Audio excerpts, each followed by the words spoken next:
The gunshot that killed Sarah Kendrick's father echoed through her dreams every single night, and tonight was no different as she jolted awake in the cramped room above the Ash Fork Saloon, her nightgown soaked through with sweat, despite the cool Arizona evening air drifting through the window.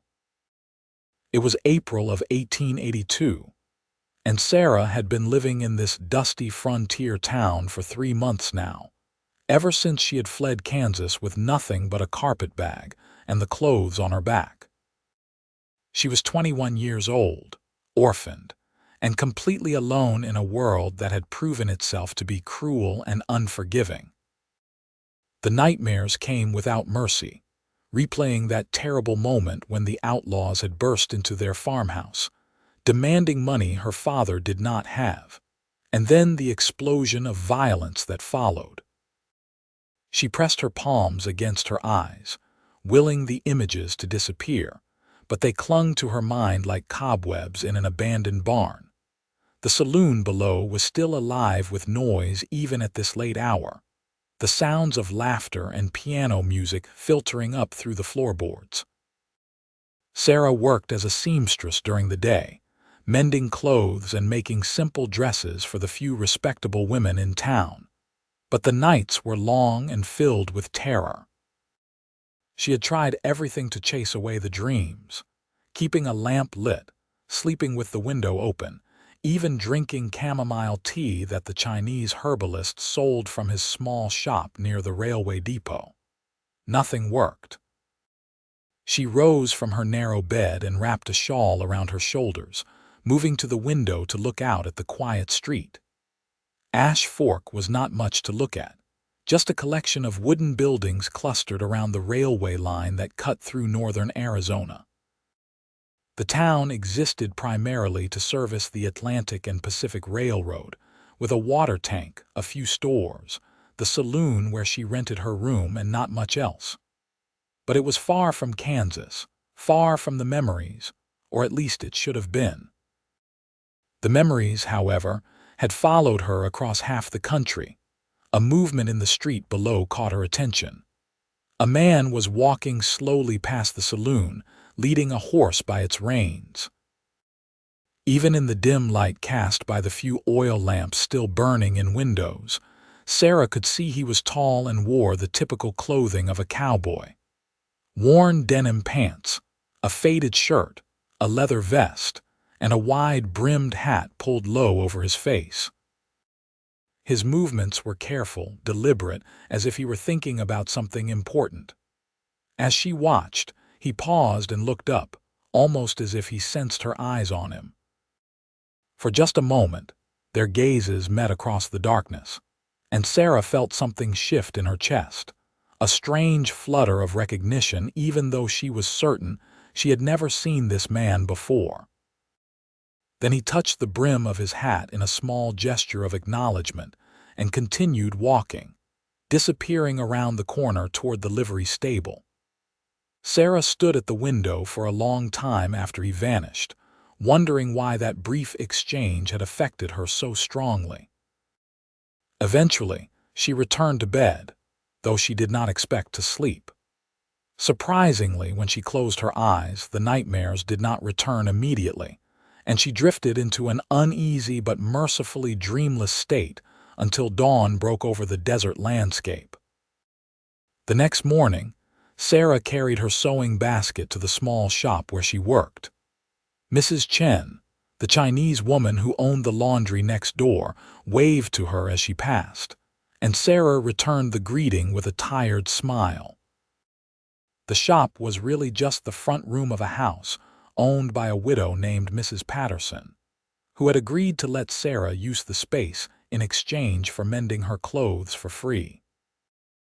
It was not an ideal arrangement, but it was better than nothing, and Sarah was grateful for the opportunity to earn an honest living. She had just settled in to work on a dress she was making for the banker's wife when the door opened and a man stepped inside. Sarah looked up and felt her breath catch in her throat. It was the cowboy from last night, the one who had looked up at her window. In the daylight, she could see him more clearly. He was perhaps 25 or 26, with dark hair that needed a trim and a strong jawline shadowed with stubble. His eyes were a striking shade of gray-blue, like storm clouds over the prairie, and they held an intensity that made Sarah's hand still on her sewing. "Morning, miss," he said, his voice a low rumble that seemed to resonate in the small space. "I heard tell there was a seamstress in town who did good work. I have a shirt that needs mending if you have the time." Sarah found her voice, though it came out softer than she intended. "Yes, of course. Let me see it." He pulled a folded garment from the pack he carried and handed it to her. It was a good quality work shirt, but the sleeve had a long tear in it, and there were a few buttons missing. As Sarah examined it, she was aware of him watching her with those storm cloud eyes, and she felt heat rise to her cheeks. "This should not take long," she said, keeping her gaze on the shirt. "I can have it ready by tomorrow afternoon." "I appreciate it," he said. "Name is Russell Barnes. I just hired on at the Triple Creek Ranch about 10 miles west of town. I will be in and out of Ash Fork fairly regular, so I expect I will be seeing you again." "Sarah Kendrick," she replied, finally meeting his eyes. "And yes, I will have this ready for you." Russell nodded, but he did not immediately leave. Instead, he seemed to be studying her face with concern. "Forgive me for being forward, Miss Kendrick, but you look like you have not been sleeping well. Are you unwell?" The directness of the question surprised Sarah, and for a moment she did not know how to respond. Most people in Ash Fork kept to themselves, minding their own business and expecting others to do the same. This cowboy's concern seemed genuine, though, and something in his manner made her want to be honest with him.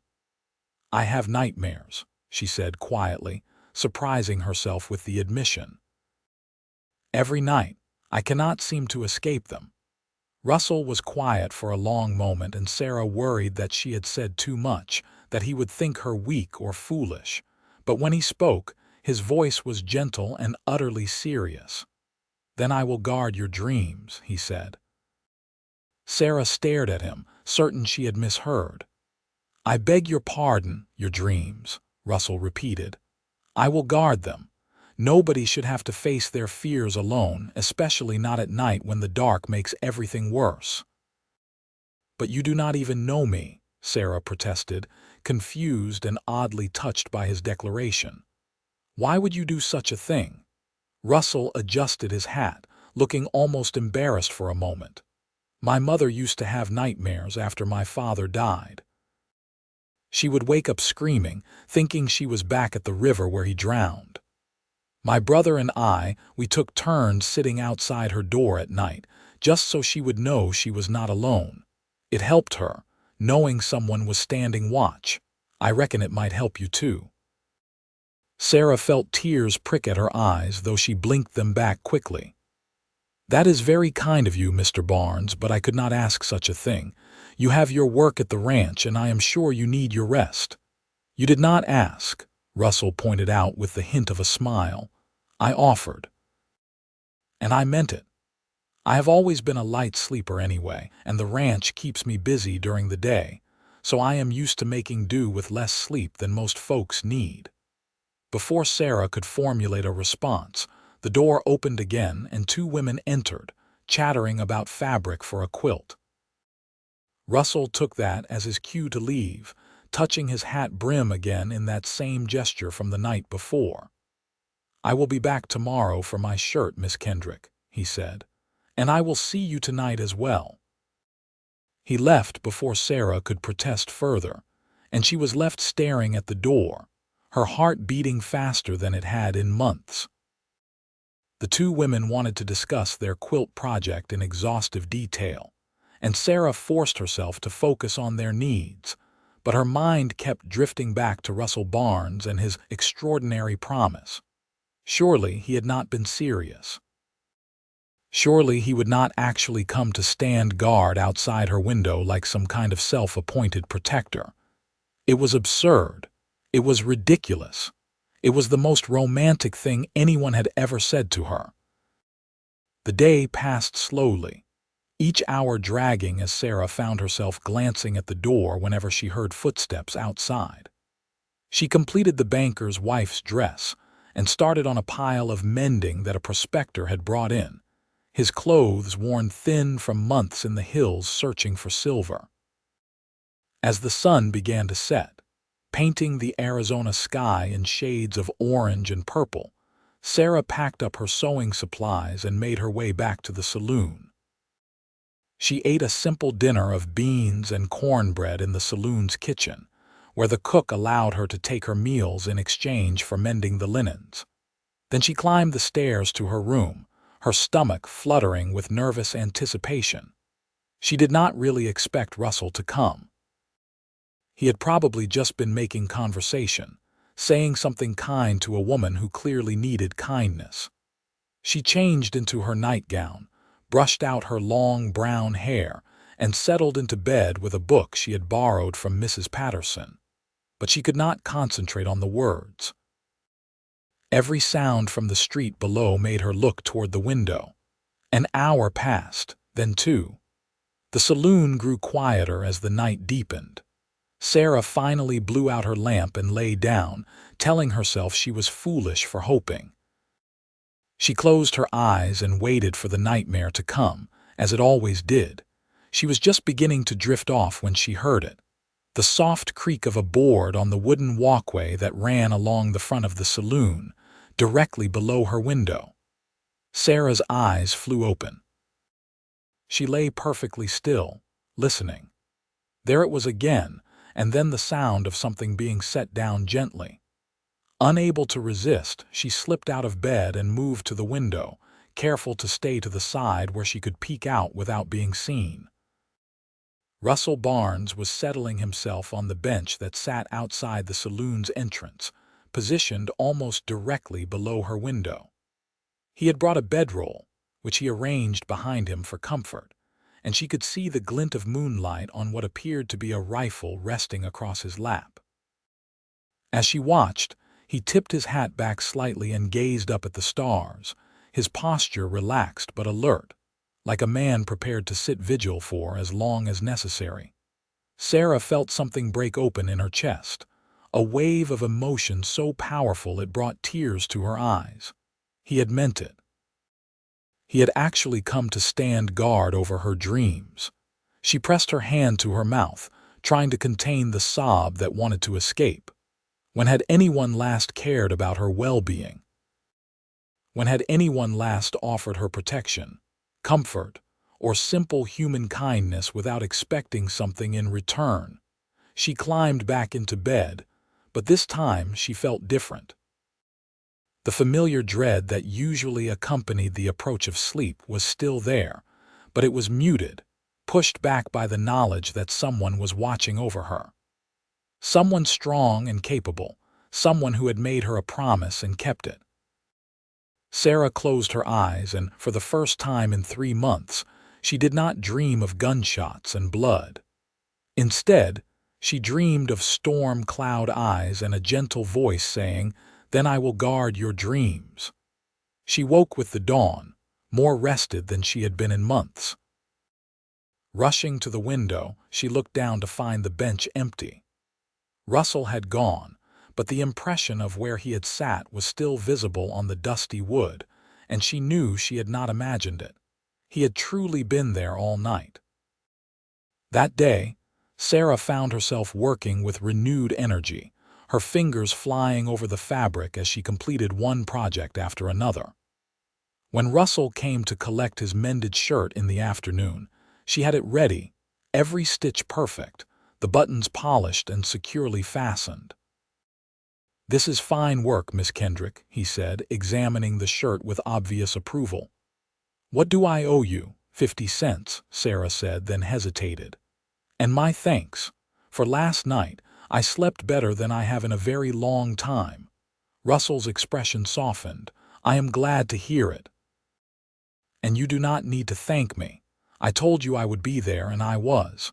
I will be there tonight as well if that is acceptable to you." "You cannot do this every night," Sarah protested weakly, even though part of her desperately wanted him to. "You will exhaust yourself." "Let me worry about that," Russell said firmly. "You just focus on getting the rest you need. Those nightmares, they are not going to go away all at once, but maybe having someone watching over you will make them a little easier to bear." He paid for the shirt and left, and Sarah stood in the doorway watching him walk down the street toward where his horse was tied. She realized she was smiling, really smiling, for the first time since her father's death. That night, Russell was there again, taking up his position on the bench below her window. And the next night and the one after that, a pattern developed. During the day, Sarah would work on her sewing, and Russell would be at the ranch, working cattle and mending fences and doing whatever cowboys did. Sometimes he would stop by with items that needed mending, though Sarah suspected he was creating excuses to see her. They would talk while she pinned fabric or threaded needles, and slowly, Sarah began to learn his story. Russell had grown up in Texas, on a small ranch his father had built from nothing. When his father drowned crossing a swollen river during a spring storm, his mother had been devastated, plagued by nightmares and grief. Russell and his older brother had done their best to hold the family together, but drought and debt had eventually forced them to sell. His brother had married and settled in San Antonio while Russell had headed west, looking for work and a fresh start. He had been in Arizona for about a year, working various ranches, before landing the position at Triple Creek. "What about you?" Russell asked one afternoon as Sarah worked on hemming a pair of trousers for the station master. "How did you end up in Ash Fork? This does not seem like the kind of place a woman would choose if she had other options." Sarah's hand stilled on the fabric. She had known this question would come eventually, but she still was not prepared for it. Taking a deep breath, she told him about Kansas, about the farm where she had grown up, about her father who had worked himself nearly to death trying to make their land productive. And then she told him about the night the outlaws came, the night her father died defending her in their home. "They wanted money, supplies, horses," she said quietly, her voice barely above a whisper. "We had so little, but my father would not let them take what we did have. One of them shot him. Just shot him like his life meant nothing at all. I ran and hid in the cellar. When I came out the next morning, they were gone and my father was dead. There was no other family, no one to help me. I sold everything I could, bought a train ticket, and ended up here because it was as far as my money would take me." Russell listened without interrupting, his expression grave. When she finished, he reached out and gently took her hand. "I am sorry you went through that, Sarah. No one should have to endure such loss, but you survived and you made a life for yourself here. That takes courage." "I do not feel very courageous," Sarah admitted. "Most nights I feel terrified. Even with you standing guard, the dreams still come sometimes. I still wake up thinking I hear gunshots." "But you do wake up," Russell pointed out. "And you get up the next morning and you keep going. That is courage, Sarah. Real courage is not about being unafraid. It is about being afraid and doing what needs to be done anyway." His words stayed with Sarah long after he left. That night when the nightmare came, it was less intense than before, and when she woke in a panic, she immediately went to the window. Russell was there, steady and solid, and when he glanced up and saw her silhouette in the window, he raised his hand in a small wave. Sarah waved back, feeling her racing heart begin to slow. She returned to bed and slept peacefully until morning. The weeks passed, spring giving way to the intense heat of an Arizona summer. The relationship between Sarah and Russell deepened, though neither of them spoke openly about what was growing between them. Sarah found herself looking forward to Russell's visits to town, with an eagerness that had nothing to do with sewing projects, and everything to do with the way her heart lifted when she saw him. Russell, for his part, seemed to find more and more reasons to come to Ash Fork, often appearing with items that clearly did not need mending but bringing them anyway. One particularly hot afternoon in late June, Russell arrived at the shop looking troubled. Sarah knew him well enough by now to recognize when something was bothering him. "What is wrong?" she asked immediately, setting aside the apron she had been embroidering. Russell removed his hat and ran his hand through his hair, a gesture Sarah had learned meant he was worried. "There is trouble brewing at the ranch. The owner, Mr. Carlton, he has been having disputes with some homesteaders who settled on land he claims is his. Things have been getting heated, and today he asked me and some of the other hands to ride out with him tomorrow to, as he put it, encourage those folks to move along." Sarah felt a chill despite the heat. "What does that mean exactly?"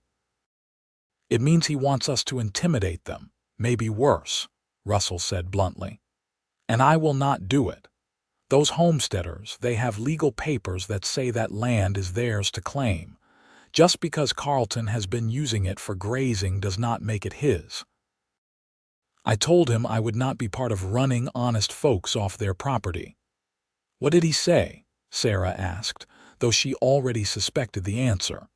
"He fired me," Russell said with a humorless laugh. "Told me to clear out my gear and be off Triple Creek property by sundown.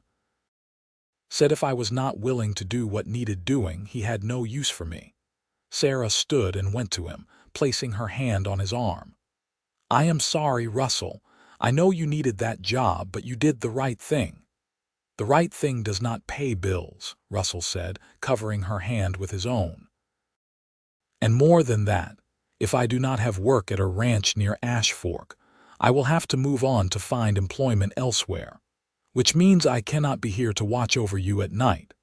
The thought of Russell leaving sent a spike of panic through Sarah's chest. Over the past 2 months, he had become essential to her sense of safety, and she was beginning to realize to her happiness. But more than that, she cared about him deeply, cared about what happened to him, and the idea of him riding off to some distant ranch where she would never see him again was unbearable. "There must be something you can do here in town," she said, trying to keep the desperation out of her voice. "Some kind of work that would let you stay." Russell shook his head. "Ash Fork is not big enough to support more than a few businesses, and none of them are hiring. The only work for a man like me is ranching, and the nearest ranches besides Triple Creek are more than a day's ride from here." "I am sorry, Sarah. I do not want to leave, but I do not see another option." They stood together in the quiet shop, the afternoon sun slanting through the window and painting golden stripes across the floor. Sarah's mind was racing, searching for a solution, any solution that would keep Russell from leaving. And then an idea came to her, so bold and improper that she almost dismissed it immediately. But desperation made her brave. "Then stay with me," she said quietly. Russell looked at her, confusion evident in his expression. "Stay with you? I do not understand." Sarah took a deep breath, her heart pounding. "We could marry. You could stay here in Ash Fork and we could find a way to make it work together. I have some savings, enough to rent a small house. You could do odd jobs around town, or maybe hire on with the railroad. We could manage." For a long moment, Russell just stared at her, and Sarah felt her cheeks burn with embarrassment. She had essentially proposed to a man who had never even kissed her, never spoken words of love or courtship. What must he think of her? But then Russell smiled, a real smile that lit up his entire face and made her heart skip a beat. "Sarah Kendrick, are you asking me to marry you?" "I suppose I am," Sarah said, trying to sound more confident than she felt. "Unless you think it is a terrible idea, in which case I will just pretend this never happened and we can go back to our previous arrangement until you have to leave." Russell laughed, a warm sound that filled the shop with joy. I do not think it is a terrible idea at all. In fact, I think it might be the best idea I have heard in a very long time. But Sarah, I need you to be sure. Marriage is not something to be entered into lightly, and I will not have you offering it just because you are afraid of your nightmares coming back. Sarah met his eyes steadily. It is not just the nightmares, Russell. These past 2 months, you have been the best part of my days. When I see you walk through that door, I feel happy in a way I have not felt since before my father died. When you smile at me, I feel like maybe the world is not such a cruel place after all. And at night, knowing you are there watching over me, I feel safe and cared for. If those are not good reasons to marry someone, then I do not know what are. Russell reached out and cupped her face gently with his hand, his thumb brushing across her cheekbone. I have been half in love with you since the first morning I walked into this shop and you looked up at me with those beautiful brown eyes. Every day since then, I have fallen a little more. But I did not think I had the right to say anything, not when I was just a cowboy with nothing to offer but a promise to keep your dreams safe. That promise is worth more than all the gold in California, Sarah whispered. And you are not just a cowboy. You are kind and brave and honorable. You are exactly the man I want to spend my life with. Russell leaned down and kissed her then, a soft, sweet kiss that tasted of possibility and hope. When they pulled apart, both of them were smiling. We should do this properly, Russell said. I should court you, take you to dinner, give you time to be certain. I am certain now, Sarah insisted. But if you want to court me, I would not object. Then I will court you, Russell said firmly. For at least a few weeks, we will let people in town get used to seeing us together. And then, if you still want to marry me, we will find the circuit preacher and make it official. Sarah agreed, though privately she thought waiting was unnecessary. She knew her heart, and her heart wanted Russell Barnes. But she understood his desire to do things properly, to give her time to be absolutely sure she was not acting out of fear or loneliness. The courting period that followed was the happiest time Sarah had known since childhood. Russell found work helping the station master, doing repairs and heavy lifting around the depot. It did not pay as well as ranch work, but it was enough to get by, especially with Sarah's sewing income added in. They took walks together in the evening when the brutal heat of the day had faded and the desert air turned cool and sweet. Russell bought her dinner at the small restaurant next to the saloon, and they sat together talking for hours about everything and nothing.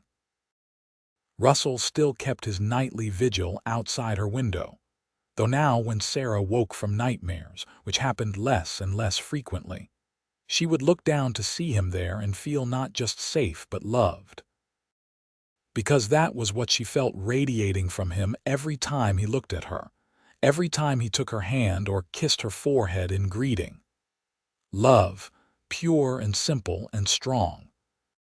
One evening in late July, as they walked together along the edge of town where the buildings gave way to open desert, Russell suddenly stopped and turned to face her. The sun was setting behind the distant mountains, painting the sky in brilliant shades of red and gold. I cannot wait any longer, he said, taking both of her hands in his.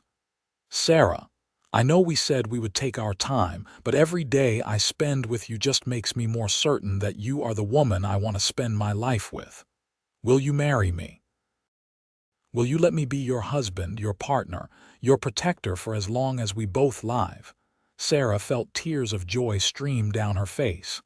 Yes, she said simply. Yes, Russell, I will marry you. They embraced there in the desert twilight, and Russell kissed her with a passion that took her breath away. When they finally pulled apart, Sarah was laughing and crying at the same time, overwhelmed with happiness. When? She asked. When can we marry? The circuit preacher is due to come through Ash Fork next week, Russell said. If we speak to him, I am sure he would agree to perform the ceremony before he moves on to the next town. Next week, Sarah repeated, testing the words. In 1 week I will be Mrs. Russell Barnes. Does that make you happy? Russell asked, though his smile suggested he already knew the answer. Happier than I ever thought I could be again, Sarah said honestly. You saved me, Russell. You saved me from the nightmares, from the loneliness, from the fear. You gave me back my life. Russell shook his head. No, darling, you saved yourself. I just stood guard while you found your strength again, and now we will face whatever comes next together. They made their way back to town hand in hand, making plans for their future. They would rent the small house at the edge of town that had recently become available. Sarah would continue her sewing business, and Russell would keep working at the depot while also taking on odd jobs around town. It would not be an easy life, but it would be theirs, built on love and trust and mutual respect. The news of their engagement spread quickly through Ash Fork, and the townspeople, most of whom had watched Russell's devoted nightly vigil with approval, were universally supportive. Mrs. Patterson offered to host a small celebration dinner after the wedding. The Chinese herbalist gave Sarah a packet of tea as a wedding gift, along with his best wishes for a long and happy marriage. Even the saloon owner, a gruff man named Tom who rarely showed sentiment, told Russell he was getting a good woman and had better treat her right. The week passed in a blur of preparation. Sarah made herself a simple but beautiful wedding dress from cream-colored fabric she had been saving for a special project. She embroidered tiny flowers along the neckline and cuffs, working late into the nights by lamplight. Russell cleaned and whitewashed the little house they would share, repairing the leaky roof and fixing the sticking door.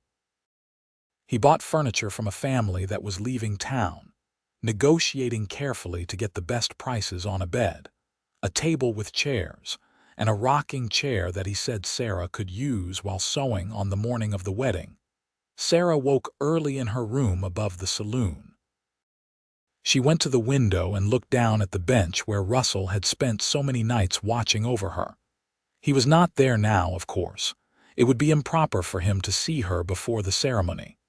But just looking at that bench filled her with warmth and gratitude. That simple act of kindness, that promise to guard her dreams, had led them both to this moment. The wedding took place in the late afternoon to avoid the worst of the summer heat. The ceremony was held in the small church building that also served as the schoolhouse, with most of the town's residents in attendance. Sarah wore her new dress and carried a bouquet of desert wildflowers that Russell had ridden out early that morning to collect. Russell wore his best clothes, his hair neatly trimmed and his face freshly shaved. And when Sarah walked down the aisle toward him, the look in his eyes made her feel like the most beautiful woman in the world. The circuit preacher, a kind elderly man named Reverend Walsh, performed the ceremony with warmth and humor. When it came time for the vows, Russell's voice was steady and strong as he promised to love, honor, and cherish Sarah for all the days of his life. Sarah's voice shook with emotion as she made the same promises to him, but her words rang clear and true through the small space. "I now pronounce you man and wife," Reverend Walsh declared with a smile. "Russell, you may kiss your bride." And Russell did, pulling Sarah close and kissing her tenderly while the assembled townspeople cheered and applauded. When they pulled apart, both of them were grinning like fools, and Sarah felt so full of joy she thought she might burst from it. The celebration dinner at Mrs. Patterson's boarding house was a lively affair, with food and laughter and toasts to the happy couple. As the evening wore on and the desert sky darkened to purple and then black, Russell leaned close to Sarah and whispered in her ear, "Ready to go home, Mrs. Barnes." The sound of her new name sent a thrill through Sarah. Yes, she whispered back. "Let us go home." They slipped away from the party, walking through the quiet streets of Ash Fork to their little house. Russell had left a lamp burning in the window, and its warm glow welcomed them as they approached. At the door, Russell swept Sarah up in his arms, making her squeal with surprise and laughter. "Got to carry you over the threshold," he said, his eyes twinkling. "It is tradition." He carried her inside and set her down gently in the main room. Sarah looked around at the simple furnishings, the clean swept floor, the curtains she had sewn hanging at the windows, and felt a profound sense of peace. This was home. This was where she belonged. Russell closed the door and turned to her, suddenly looking almost shy. "Sarah, I want you to know that I have no expectations for tonight. I know we have not talked much about, well, the intimate side of marriage.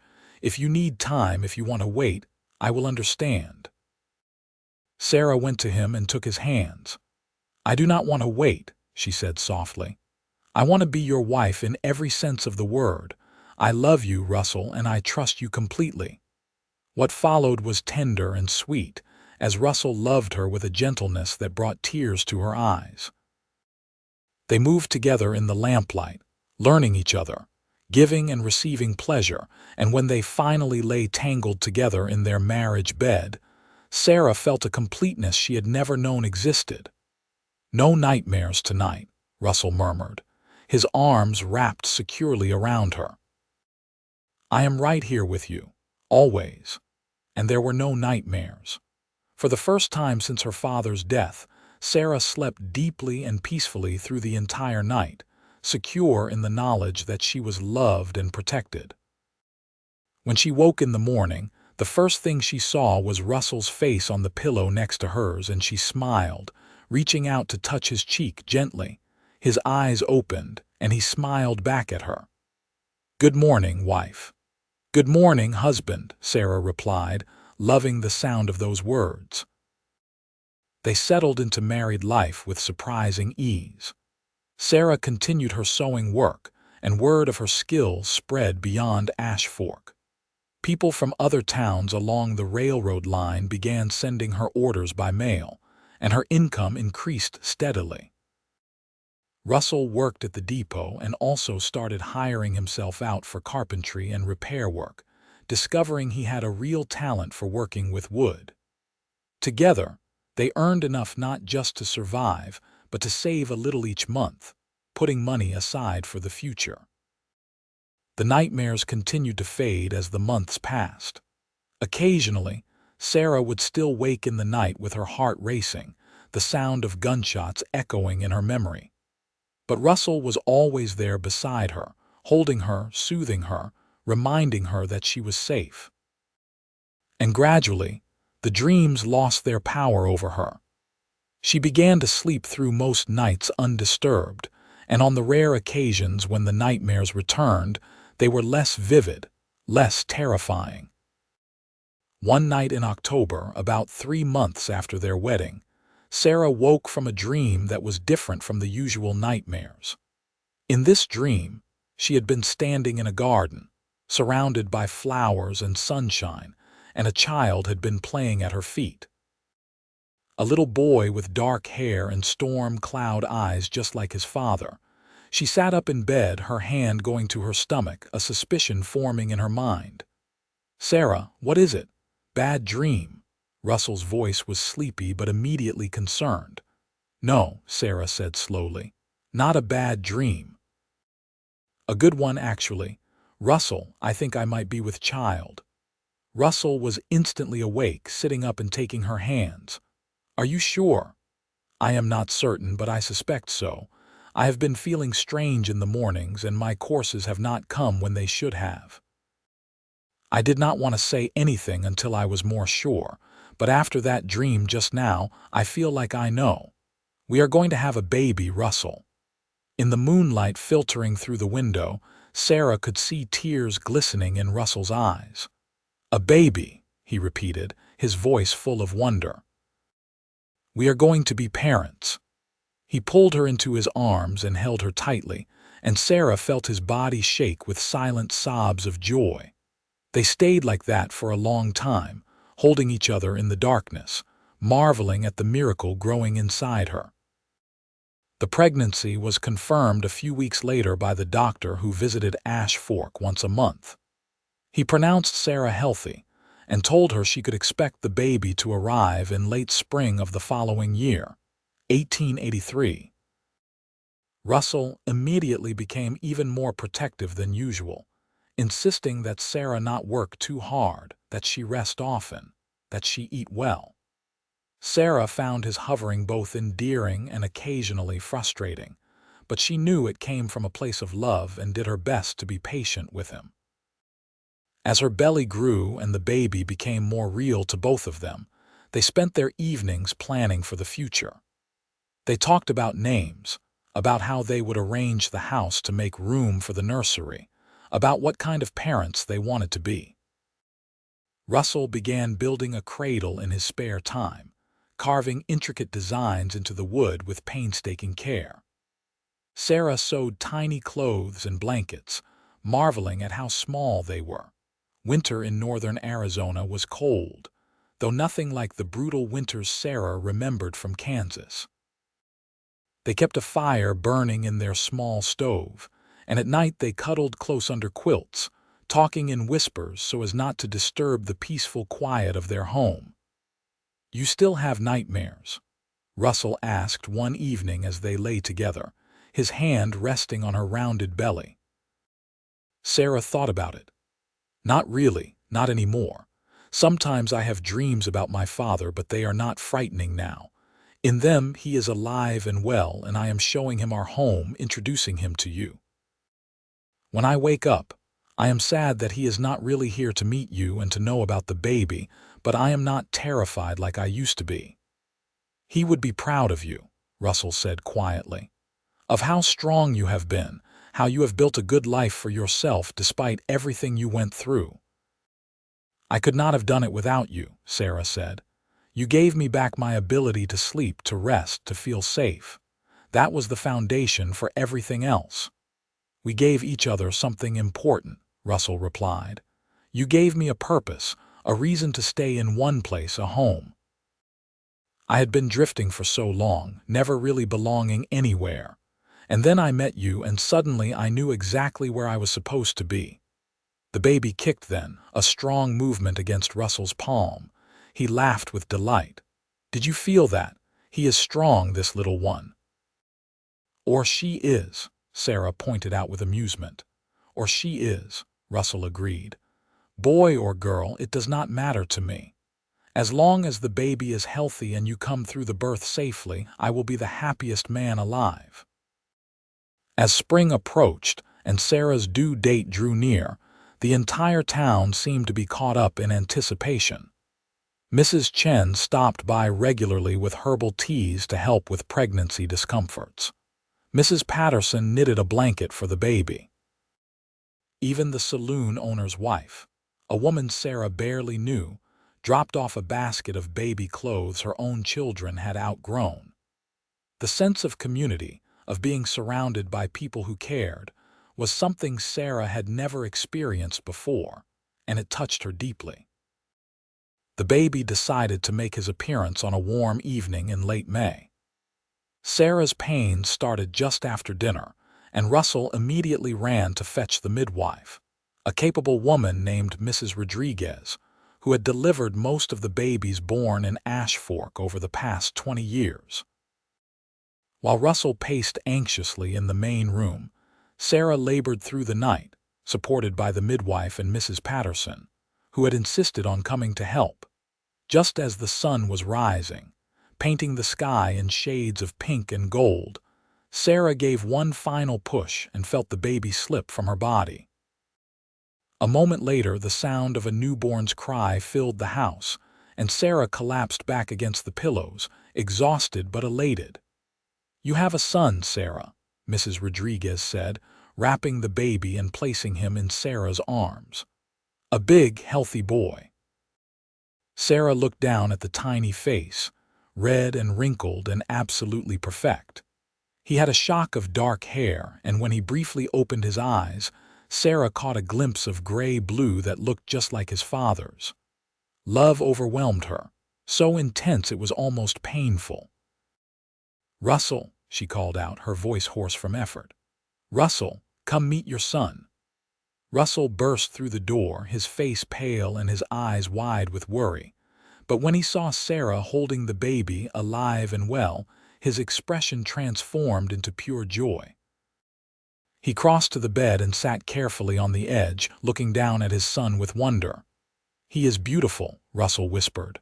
"Sarah, you are amazing. Look at what you have done. Look at this perfect little person we made together." "What should we name him?" Sarah asked. They had discussed names endlessly over the past months, but had never quite settled on one. Now, holding their son, Russell said, "I think we should name him after your father." "What was his name?" "Samuel," Sarah said, surprised and touched by the suggestion. "His name was Samuel Kendrick." "Then this is Samuel Barnes," Russell declared. "Samuel Russell Barnes, if you want to give him a middle name, and we will tell him all about his grandfather, about the brave man who gave his life protecting what he loved." Sarah nodded, tears streaming down her face. "Samuel Russell Barnes." "It is perfect."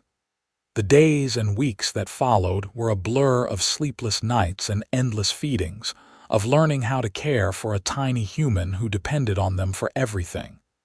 But even in the exhaustion, there was joy. Watching Russell hold their son, singing to him in a soft voice or walking him around the house when he fussed, Sarah fell in love with her husband all over again. He was a natural father, patient and gentle and endlessly devoted. As Samuel grew from a newborn into an infant, and then a toddler, the little house at the edge of Ash Fork rang with laughter and life. Sarah's sewing business continued to thrive, and Russell's carpentry skills became so sought after that he was able to quit his job at the depot and work for himself, taking commissions for furniture and building projects.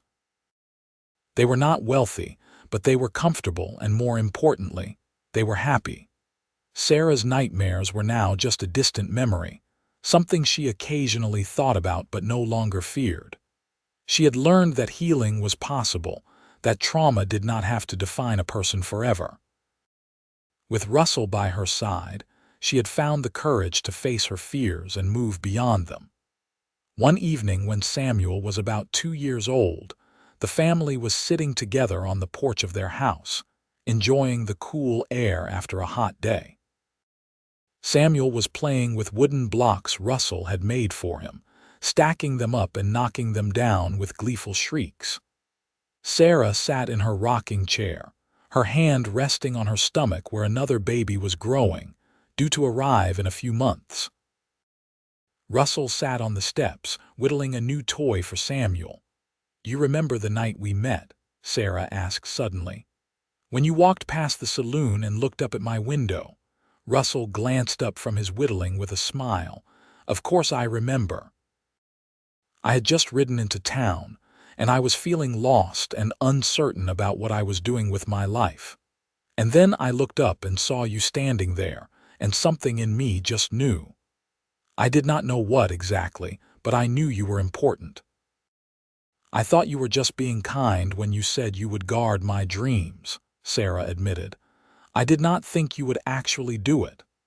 "I always meant it," Russell said seriously. "From that very first moment, I wanted to protect you, to make things better for you. And then I got to know you and I fell in love with you, and protecting you stopped being something I did because I felt I should and started being something I did because I could not imagine not doing it." Sarah reached out and took his hand. "You saved my life, you know. Not in some dramatic, physical way, but in the way that really matters. You saved me from being trapped in fear and grief forever. You helped me learn to live again." "We saved each other," Russell corrected. "You gave me a home and a family and a purpose. You made me believe I was worthy of being loved. We are better together than either of us could ever be alone." At that moment, Samuel toddled over and climbed into Russell's lap, demanding attention. Russell scooped him up and tickled him gently, making the boy giggle. Sarah watched them together, her heart so full of love she thought it might burst.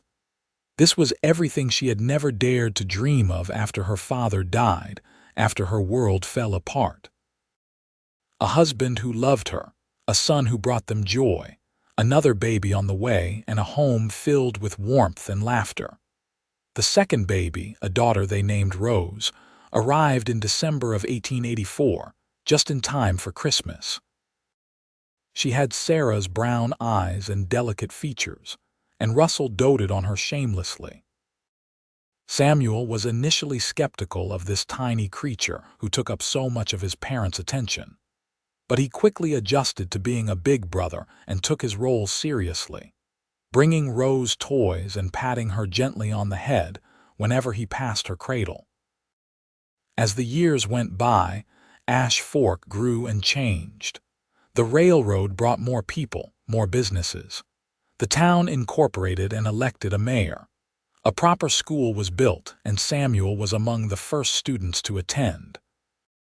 Russell's carpentry business flourished, and he eventually hired an apprentice to help with the workload. Sarah's reputation as a skilled seamstress spread far and wide, and she had more work than she could handle, even after hiring 2 young women to assist her. They moved from the little house at the edge of town to a larger home with enough room for their growing family. In 1887, Sarah gave birth to twin boys whom they named Thomas and Matthew. In 1889, another daughter arrived, whom they named Grace. The house was always full of noise and activity, and Russell often joked that he needed to build an addition just to have somewhere to think in peace. But he never really meant it. He loved the chaos and the laughter, loved watching his children grow and learn. And Sarah, who had once been so haunted by nightmares that she could barely function, now slept peacefully every night, surrounded by the family she and Russell had built together. They faced challenges, as all families do. There were years when money was tight, when illness swept through the house, when the children tested their patience to the limits. But through it all, Sarah and Russell faced everything together, their love for each other providing a foundation that could not be shaken. On their 10th wedding anniversary, Russell surprised Sarah with a trip to Flagstaff, leaving the children in the care of Mrs. Patterson and Mrs. Chen, who had become like family over the years. They stayed in a real hotel, ate dinner in a fancy restaurant, and spent 2 glorious days just being together, remembering who they were as a couple beyond their roles as parents. On the second evening, as they walked hand in hand through the streets of Flagstaff, Russell suddenly pulled Sarah into a quiet alcove between buildings. He cupped her face in his hands and looked at her with such intensity that Sarah felt her breath catch. "I want you to know something," he said quietly. "These past 10 years with you have been the best years of my life. Every single day, I wake up grateful that I walked past that saloon and looked up to see you in the window. Grateful that you trusted me enough to tell me about your nightmares. Grateful that you were brave enough to ask me to marry you." "You are making me cry," Sarah protested, even as tears spilled down her cheeks. "Good tears, I hope," Russell said with a gentle smile. "The best tears," Sarah confirmed. "Russell, I feel the same way. You gave me back my life, and then you gave me a life better than anything I could have imagined. You are the best husband, the best father, the best man I have ever known." Russell kissed her then, a deep, passionate kiss that reminded Sarah of their wedding night, of all the nights since then, of the love that had only grown stronger with time. When they finally pulled apart, both of them were smiling. "Ready to go back to our hotel room, Mrs. Barnes?" Russell asked with a mischievous glint in his eye. "Absolutely, Mr. Barnes," Sarah replied, taking his hand. They returned to Ash Fork refreshed and reconnected, ready to dive back into the beautiful chaos of their family life. The children were overjoyed to see them, and for the next several days, the house was louder than ever as everyone tried to talk at once about what had happened while they were gone. As Samuel grew older, he showed an aptitude for learning that reminded Sarah of her father. He excelled in school and talked about wanting to become a teacher someday. Rose was artistic, constantly drawing pictures and making up elaborate stories. The twins were wild and energetic, always getting into mischief, but their hearts were good. And little Grace was sweet and gentle, with a special gift for soothing anyone who was upset or hurt. Sarah and Russell watched their children grow with pride and amazement, marveling at how each one was unique, how each brought something special to their family. They made sure to tell the children often about their grandfather Samuel, about his courage and his love for his family. They also made sure the children understood that their parents had overcome difficult things to build the life they had, that strength and resilience were qualities worth developing. When Samuel was 18, he announced that he had been accepted to the Territorial Normal School in Temp, where he would train to become a teacher. Sarah cried as she packed his trunk, emotional about her firstborn leaving home but proud beyond measure of the young man he had become. Russell clapped his son on the shoulder and told him he expected great things from him. Rose, at 16, had begun selling her drawings to a store in Flagstaff that catered to tourists. She was saving money with dreams of one day going to San Francisco to study art. The twins, at 13, were apprenticing with their father, learning carpentry and showing real promise in the craft. Grace, at 11, was still deciding what she wanted to do with her life, but was leaning toward becoming a nurse. As their children grew into adults and began to make their own paths in the world, Sarah sometimes thought back to that terrible night in Kansas when her whole life had shattered. She thought about the long journey that had brought her to Arizona, about the months of terror and nightmares, about the moment when a cowboy she had never met had looked up at her window, and later had promised to guard her dreams. That promise had changed everything. It had opened the door to healing, to love, to a life richer and fuller than Sarah had ever imagined possible. And while Russell had indeed guarded her dreams in those early days, she had eventually learned to guard them herself, to reclaim her nights from the fear that had haunted them. But she had never had to do it alone. Russell had been there every step of the way, and now, decades after they had first met, he was still there, still by her side, still the steady presence that made everything else possible. In 1901, Sarah and Russell celebrated their 19th wedding anniversary. They were in their 40s now, with gray showing in their hair and lines on their faces that spoke of years lived fully. All of their children were grown, with Samuel teaching school in Phoenix, Rose studying art in California, the twins running their own carpentry business in Flagstaff, and Grace training to be a nurse in Tucson. Sarah and Russell had the house to themselves for the first time in almost 2 decades, and they reveled in the quiet, even as they missed the noise and energy of their children. They spent their evenings sitting on the porch, holding hands and talking about everything and nothing, comfortable in the silence and in each other's presence. "You ever regret it?" Sarah asked one evening as they watched the sun set over the desert. "Taking on a woman with nightmares." "All the years of broken sleep and worry," Russell turned to her with surprise. "Regret it? Sarah, marrying you was the best decision I ever made. Those nightmares, they were not who you were. They were just something you were dealing with, and helping you through them gave me purpose and meaning. It showed me what I was capable of, what we were capable of together. I just want you to know," Sarah said quietly, "that I never take for granted what you did for me. Standing guard all those nights, that was not nothing. That was everything. You would have done the same for me, Russell said with certainty. In fact, you have done the same for me in your own way. You have stood guard over my heart, over my dreams of having a family and a home. We have both protected each other, Sarah. That is what marriage is supposed to be. Sarah leaned her head on his shoulder, feeling the solid warmth of him, the steady beat of his heart. I love you, Russell Barnes, more today than I did 19 years ago, if that is even possible.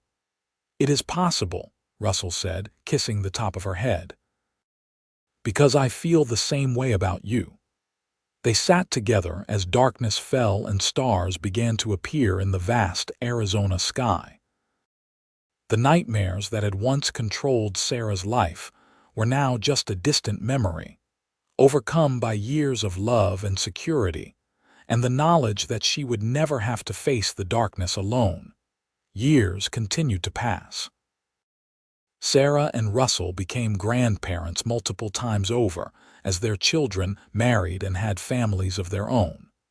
They traveled to visit each of their children regularly, marveling at how far everyone had come from those early days in Ash Fork. Samuel had married a teacher and had 3 daughters. Rose had found success as an artist and had married a gallery owner, and they had twin sons. Thomas had married his childhood sweetheart, and they had 4 children. Matthew had married a woman from Flagstaff, and they had 2 children. Grace had become a respected nurse and had married a doctor, and they had 1 son. Sarah and Russell's home became a gathering place for the extended family, with holidays and special occasions bringing everyone back to Ash Fork. The house rang with the laughter of grandchildren, and Sarah found herself in her element, telling stories and baking treats and dispensing wisdom gained from years of living. Russell built toys for the grandchildren and taught them woodworking, just as he had taught his own sons. He told them stories about the old days, about when Ash Fork was just a tiny railroad town, about how he had met their grandmother and promised to guard her dreams. The grandchildren loved those stories, asking to hear them again and again. As Sarah and Russell entered their 60s, they began to slow down. Sarah closed her sewing business, content to work on projects just for family. Russell took on fewer carpentry commissions, preferring to spend his time on personal projects and helping around the house. They had saved carefully over the years and had enough money to live comfortably without working constantly. They spent their days working in the garden Sarah had always wanted, growing vegetables and flowers. They read books together in the evening, sitting side by side in matching rocking chairs Russell had made. They took short walks around town, greeting old friends and watching Ash Fork continue to grow and modernize. On the night of their 30th wedding anniversary in July of 1912, Sarah and Russell lay together in the bed they had shared for 3 decades. Through the open window, they could hear the sounds of the town settling in for the night, so different from the rough frontier settlement it had been when they first married. "You remember," Sarah said softly, "that first night you kept watch outside my window. I was so surprised that you actually came. I remember thinking that you were the bravest woman I had ever met," Russell replied. "Still thinking that, actually, you have faced everything life threw at you with courage and grace." "Only because I had you beside me," Sarah said. "We make a good team, Russell Barnes." "The best team," Russell agreed. "Sarah, I want you to know that every single night of these 30 years I have still been guarding your dreams. Maybe not by sitting outside on a bench anymore, but by being here beside you, by loving you, by making sure you know you are safe and cherished." Sarah turned to face him, her eyes bright with unshed tears. "And I have been guarding yours, your dream of having a family, a home, a place to belong.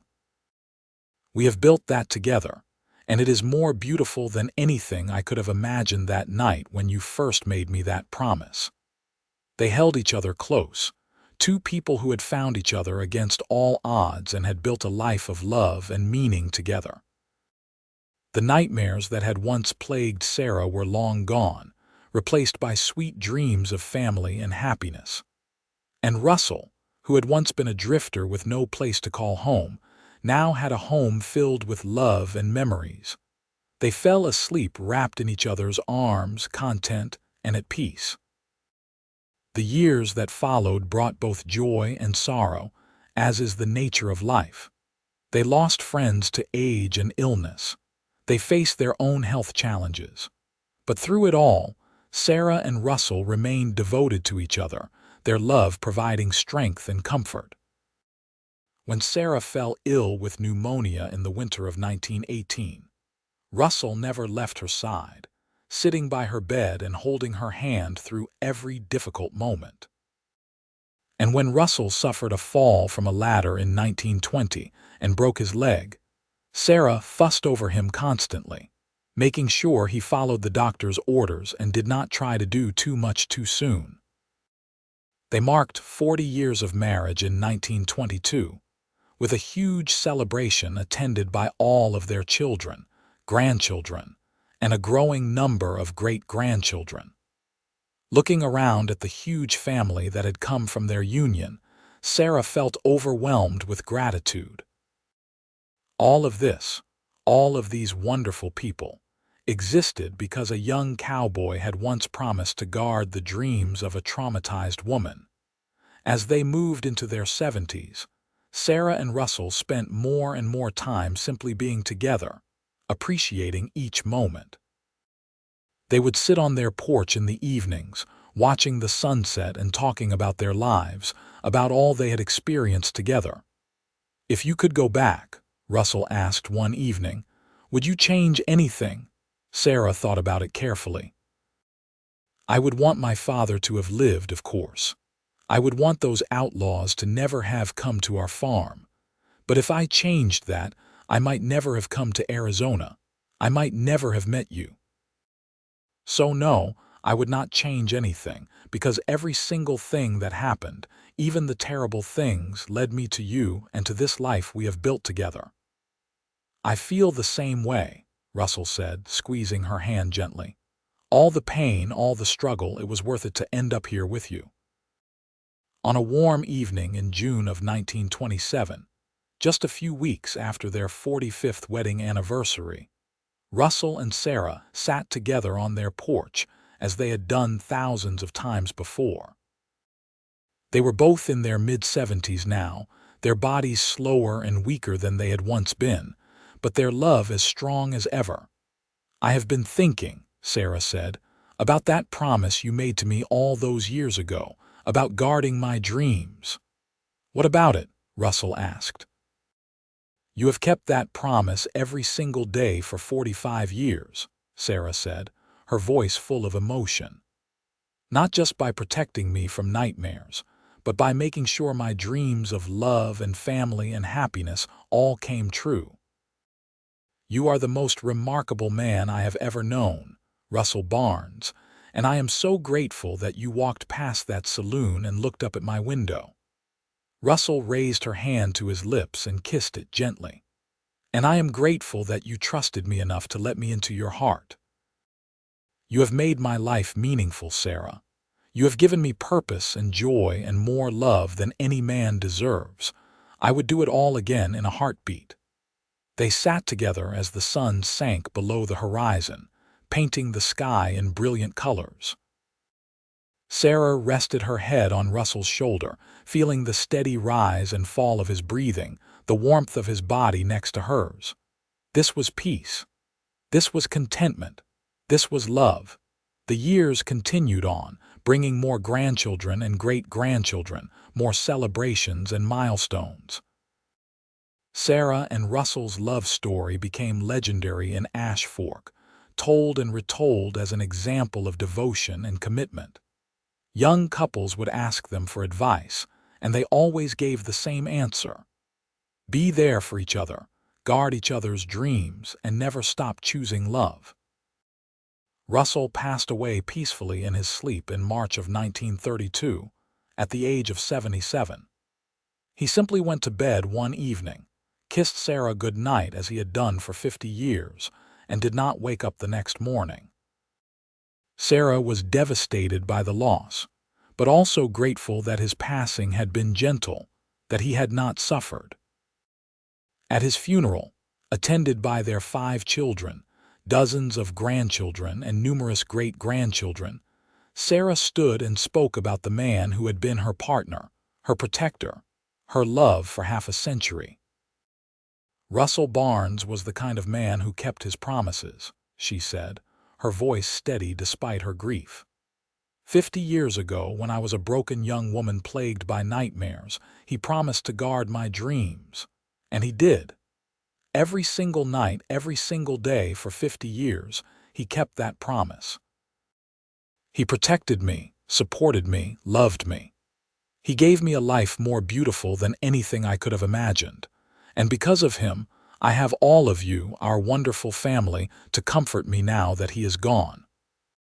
Sarah lived for another 5 years after Russell's death, surrounded by family and sustained by memories of their love. She never remarried, saying that she had already had the great love of her life and needed no other. She spent her final years writing down the story of how she and Russell had met, how he had guarded her dreams and helped her heal from trauma, how they had built a life and a family together. She wanted their descendants to know the story, to understand the power of love and devotion. Sarah passed away peacefully in August of 1937 at the age of 76. She was buried next to Russell in the Ash Fork Cemetery, under a headstone that read, "Sarah Kendrick Barnes, beloved wife, mother and grandmother. She said I have nightmares every night." He replied, "Then I will guard your dreams." And he did. Their children made sure the story was passed down through the generations. The tale of the cowboy who had stood watch outside a window night after night, and the traumatized woman who had found healing and love in his devoted presence. It became a family legend, a reminder that love could overcome even the darkest fears, that 2 people who chose each other could build something beautiful and lasting. The little house where Sarah and Russell had started their married life still stood in Ash Fork for many years, eventually becoming a historical landmark. Tourists would come to see it and hear the story of the couple who had lived there, who had proven that true love and steadfast devotion could create a life worth living. And on quiet nights, some people claimed they could see 2 figures sitting on the porch of that old house, holding hands and watching the sunset, still together even in death, still guarding each other's dreams for all eternity.